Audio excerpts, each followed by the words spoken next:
here we are.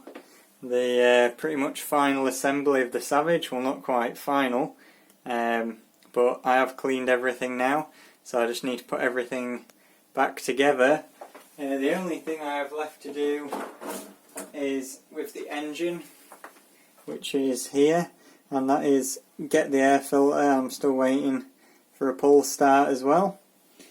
So I'm going to put it back together anyway, just for now, just for the video, so I can show you. That's the front drive shaft.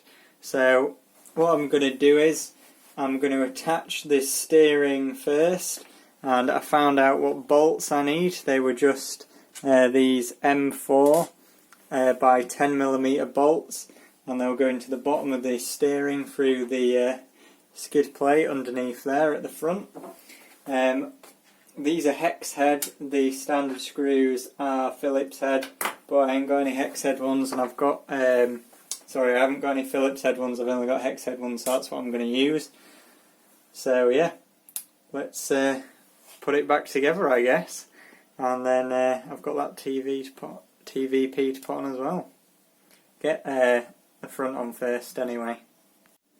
It's the steering rack mounted. As you can see, it's turning both wheels nice and smoothly. I think this has bushings rather than bearings, and obviously the top bit still isn't in yet, but it seems to be smooth enough anyway. There we go, front end on. So obviously the other side's not on yet until I've put the engine in, so that's the next job. I'm just going to check that the steering still moves freely, which it does. It's nice and free until I screw it onto the servo horn, obviously. So yeah, everything's good so far. Make sure when you're screwing your engine plate in to remember, screw these two screws here and here into the gearbox. That'll stop it from falling down, even though it's got the braces across here and here. These two screws will help keep it in as well. Right, now I've got the engine in, and also I've screwed the exhaust in. Make sure when you're screwing your exhaust in that the exhaust hanger is at the correct angle, so that it's not pulling or putting stress on the exhaust manifold here. And also make sure you remember to put your cable ties around the exhaust gasket if you don't have a decent exhaust with springs on, because otherwise you'll get an air leak here, and obviously it won't pressurise your fuel properly. So now all that's left to do is put the other TVP on, and then that will be done.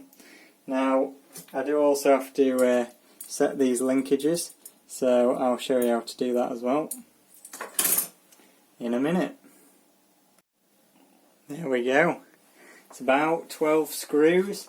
Screw the side on, and then there's one here for the brake linkage setup. Right, now I've got the linkages set up correctly. The throttle linkage actually goes through the roll hoop, and it was on the outside before, so I couldn't get it in. Servo horn obviously goes onto the servo, but I need to turn it on to make sure it's in the middle.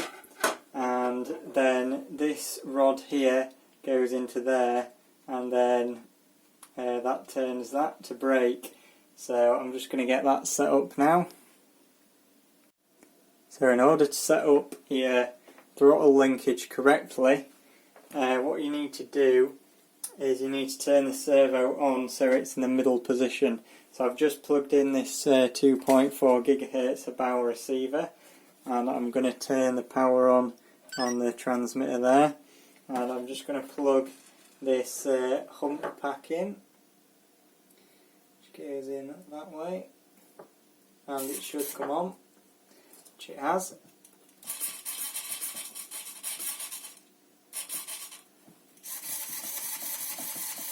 Right, this is actually wired in the wrong way around, so this steering's doing the throttle, so I just need to unplug that, switch these around.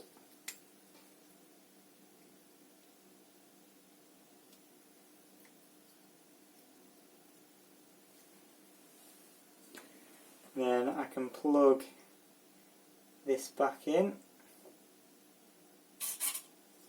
Right, now, yeah, we've got the right throttle servo and we've got the right steering servo. So now the servo's centred, what I want to do is I want to put the servo horn on pretty much straight, so it's pointing at a 90-degree angle with the truck.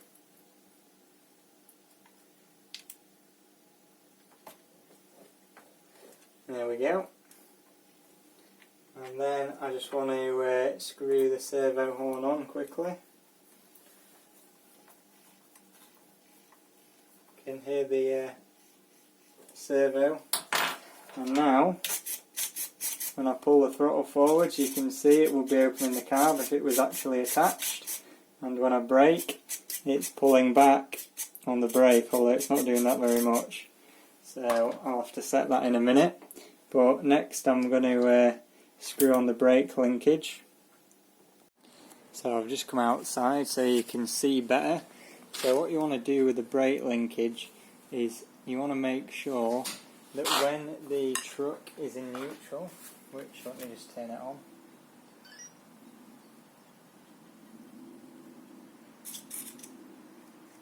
You want to make sure when the truck is in neutral, it rolls along nicely, like that, but when you brake, it stops. So now, you can drag the whole truck along and the tyres skid. So, but you also want to make sure that when you've got your engine mounted in, the throttle is closed all the way to the line, and you can adjust it a little bit on your remote using the trim and the endpoint adjustment. This has both trim here and endpoint adjustment up here, which is pretty nice on this bow remote. So yeah, you just need to adjust it. You want to make sure when you're at full throttle, it spins nice and freely, rolls along. When you're in neutral, rolls along nice and freely as well. And then when you go to brake, can barely move. So that is perfect now. So there we go. Stops instantly. Very good.